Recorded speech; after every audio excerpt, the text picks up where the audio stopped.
2026 జనవరి 3, 4, 5 తేదీల్లో గుంటూరులో ఆంధ్ర సారస్వత పరిషత్ ఆధ్వర్యంలో జరిగే 3వ ప్రపంచ తెలుగు మహాసభలను జయప్రదం చేయండి. రండి, తెలుగువాడి ఘనతను, తెలుగు భాష గొప్పతనాన్ని ప్రపంచానికి చాటి చెబుదాం. 3వ ప్రపంచ తెలుగు మహాసభలను నెంబర్ 1 OTTలో ఉచితంగా వీక్షించండి. నెంబర్ 1 OTTకి ఎటువంటి చందా చెల్లించకుండా నెంబర్ 1 OTTను ప్లేస్టోర్ లేదా యాప్ స్టోర్ నుంచి మీరు డౌన్లోడ్ చేసుకుని మా ప్రసారాలు ఉచితంగా వీక్షించవచ్చు. ప్రకటనల కొరకు సంప్రదించాల్సిన ఫోన్ నెంబర్ 7893935555. నమస్తే. సామాన్యుడి చేతిలో సామాజిక అస్త్రం నెంబర్ 1 న్యూస్కి స్వాగతం. నేను రవీంద్ర. తిరుమల తిరుపతి దేవస్థానం టీటీడీ పుణ్యక్షేత్రంలో పరకామణి వ్యవహారం ఇప్పుడు చర్చనీయాంశమైనటువంటి టాపిక్గా మారింది. పరకామణి అంటే యొక్క భక్తులు ఇచ్చేటువంటి విరాళాలు కానీ దానికి సంబంధించినటువంటి ఆ యొక్క దీన్ని పరకామణి అంటారు. ఆ పరకామణి అంశానికి సంబంధించి ఇప్పుడు తాజాగా వచ్చినటువంటి అంశం వెలుగులోకి ఏంటంటే, త్వరలోనే ఈ కేసుతో సంబంధం ఉన్నటువంటి వ్యక్తులు జైలు పాలవుతారు. ఖచ్చితంగా వారికి శిక్ష పడాల్సిందే. తిరుమల తిరుపతి దేవస్థానం లాంటి పుణ్యక్షేత్రం ప్రపంచంలోనే ఒక చరిత్ర కలిగినటువంటిది. మరి ఆ దేవాలయంలో ఆలయంలో ఏ రకమైనటువంటి అక్రమాలకు శ్రీకారం చుట్టారు? ప్రధానంగా 2019 నుంచి 2024 వరకు ఎక్కువగా ఈ యొక్క వైఎస్ఆర్సీపీ అధికారంలో ఉన్న సమయంలో ఇది జరిగినటువంటి పరిస్థితి. అంటే ఇక అక్రమాలకు, అవినీతికి దేవుడు అని కానీ లేకపోతే ఏది కూడా సంబంధం లేదు ఆ పార్టీ నాయకులకి. ఇప్పుడు తాజాగా ఏదైతే దీనికి సంబంధించినటువంటి విచారణ చేస్తున్న అధికారులు హైకోర్టుకి ఒక రిపోర్ట్ అనేది సబ్మిట్ చేశారు. ఇప్పుడు ఆ భయం, ఎవరైతే పరకామణి వ్యవహారంలో ఇన్వాల్వ్ అయి ఉన్నారో, వారికి సంబంధించి ఆధారాలు దొరికాయో, సాక్ష్యాలు సేకరించారో, అవన్నీ కూడా ఇప్పుడు వారిని ముచ్చెమటలు పట్టిస్తున్నాయి. ఖచ్చితంగా ఇబ్బంది పడతారు. 2019 నుంచి 2024 వరకు ప్రధానంగా జరిగినటువంటి ఒక స్కామ్ చాలా జరిగాయి. అందులో ఇదొకటి. పరకామణి వ్యవహారానికి సంబంధించి అప్పుడు విజిలెన్స్ ఆఫీసర్గా ఉన్నటువంటి ఆ యొక్క సతీష్ కుమార్, ఆయన ఇచ్చినటువంటి కంప్లైంట్ను బేస్ చేసుకుని రవికుమార్ అనే ఉద్యోగి మీద కేసు నమోదైంది. అది తర్వాత కొన్ని అనూహ్య పరిణామాల నేపథ్యంలో లోక్ అదాలత్లో ఆ కేసు మాఫీ అయింది. తర్వాత దానికి సుమోటోగా కూటమి ప్రభుత్వం మళ్ళీ విచారణ చేయాలని ఆదేశాలు జారీ చేసింది. దానికి సంబంధించి ఇప్పుడు జరుగుతుంది. అయితే ఆ యొక్క విజిలెన్స్ ఆఫీసర్ విచారణకు వెళ్తున్నటువంటి సందర్భంలో గత నెల నవంబర్లో అనుమానాస్పద స్థితిలో మృతి చెందారు. దాదాపుగా అది మర్డర్ అని తేలింది. కుటుంబ సభ్యులు కూడా తీవ్రమైనటువంటి ఆరోపణలు చేశారు.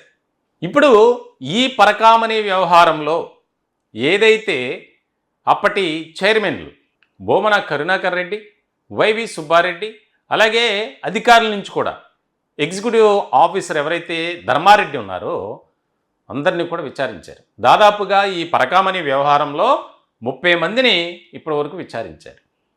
విచారించినటువంటి సందర్భంలో దీనికి సంబంధించి కోట్ల రూపాయలు గల్లంతు, స్వామివారికి బహుకరణగా ఇచ్చినటువంటి బంగారం మాయం, ఇవన్నీ కూడా జరుగుతున్నాయి. అయితే ఆ రవికుమార్ వెనుక ఎవరున్నారు, సూత్రధారులు ఎవరు, పాత్రధారులు ఎవరు, అది కీలకమైనటువంటి పరిణామం. ఎందుకంటే ఒక సాధారణ ఉద్యోగి పరకామణి చోరీ కేసులో నిందితుడిగా ఉన్నారు అంటే దాని వెనుక చాలా ఉంటుంది స్టోరీ. అప్పుడు ఏదైతే వైఎస్ఆర్సీపీ అధికారంలో ఉన్నటువంటి సమయంలో చోటు చేసుకున్నటువంటి ఈ ఘటన, దీనికి సంబంధించి మళ్ళీ మనమే అధికారంలోకి వస్తాం, దీన్ని కంటిన్యూ చేయొచ్చు అన్న ఆలోచనలో కూడా ఉన్నారు. దాదాపుగా ఈ వ్యవహారానికి సంబంధించి విచారించినటువంటి కొంతమంది అధికారులు కానీ, ఇప్పుడు టీటీడీలో పనిచేస్తున్నవారు, గతంలో అక్కడి నుంచి పనిచేసి బదిలీ అయినటువంటి వారు చెప్పిన మాట ఒకటే, వైఎస్ఆర్సీపీ నాయకుల అండదండలతోనే చోరీ జరిగింది, దాని వెనుక చాలామంది కీలకమైనటువంటి నాయకులు ఉన్నారు వైఎస్ఆర్సీపీకి సంబంధించి అని. ఇప్పుడు దాదాపుగా ఒక 15 రోజుల పాటు చాలా సీరియస్గా ఫోకస్ పెట్టినటువంటి ప్రభుత్వం విచారణ చేసింది. దానికి సంబంధించి అధికారులు ఈ నివేదికను హైకోర్టులో సబ్మిట్ చేశారు. హైకోర్టు డైరెక్షన్ ఏ విధంగా ఉండబోతుంది? ఈ యొక్క విచారణ అధికారులు ఇచ్చినటువంటి స్టేట్మెంట్ నివేదికను బేస్ చేసుకొని కొంతమందిపై కేసులు నమోదు చేస్తారు, మరికొంతమందిని జైలుకి పంపిస్తారు. ఖచ్చితంగా జరిగి తీరుతుంది ఇది. ఎందుకనంటే ఇది ఆషామాషి వ్యవహారం కానే కాదు. దీనికి సంబంధించి ఇంకా పుణ్యక్షేత్రం ప్రపంచవ్యాప్తంగా తిరుమల తిరుపతి దేవస్థానానికి ఎంత ప్రాధాన్యత ఉందో ప్రత్యేకంగా చెప్పక్కర్లా. స్వామివారిని కొలవడానికి, మొక్కడానికి, ఆరాధించడానికి, పూజించడానికి ఆయా దేశాల నుంచి కూడా అక్కడికి తరలి వస్తారు. అటువంటి పుణ్యక్షేత్రంలోనే దేవుడికే శటకోపం పెట్టినటువంటి ఘనులు ఈ నేతలు. దాదాపుగా చాలామంది ఇబ్బందికరమైనటువంటి పరిస్థితుల్లోకి వెళ్ళక తప్పదు అనేది వినిపిస్తుంది. వైఎస్ఆర్సీపీ అధికారంలో ఉన్నప్పుడు ఎన్ని వ్యవహారాలు, లిక్కర్ స్కామ్, కల్తీ నెయ్యి, స్వామివారికి లడ్డూ తయారీ విషయంలో కూడా అవినీతి అక్రమాలకు పాల్పడ్డారు. ఎవరికి దోచింది వారు చేశారు, దోచుకున్నారు, దాచుకున్నారు. ఏ రకమైనటువంటి పరిణామాలు చోటు చేసుకున్నాయో మనం అర్థం చేసుకోవాలి.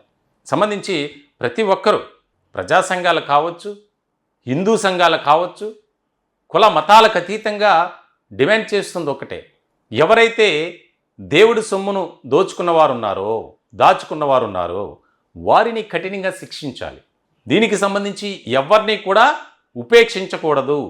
చాలా సీరియస్గా తీసుకుంటే భవిష్యత్ కాలంలో ఏ ఒక్కరు కూడా అక్కడ పనిచేస్తున్న వారు కానీ, పాలకులు కానీ, పాలక మండలి సభ్యులు కానీ ఎవ్వరూ కూడా ఇటువంటి చేయటానికి ముందుకు రారు అనేది బలంగా వినిపిస్తుంది.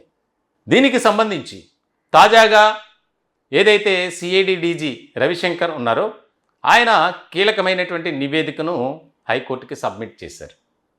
చాలా కీలకమైనటువంటి అంశాలు. పరకామణి వ్యవహారానికి సంబంధించి వైఎస్ఆర్సీపీ నేతలు ఉన్నారు. వైవి సుబ్బారెడ్డి, బోమన కరుణాకర్ రెడ్డి పాత్ర ఉంది. వారు కూడా ఈ కేసులో నిందితులే అని చెప్పి దానికి సంబంధించి ఒక క్లారిటీ ఇచ్చినట్లు కూడా తెలుస్తుంది. ఎందుకంటే ఒక్క రవికుమార్ని మాత్రమే నిందితుడిగా చూడకూడదు.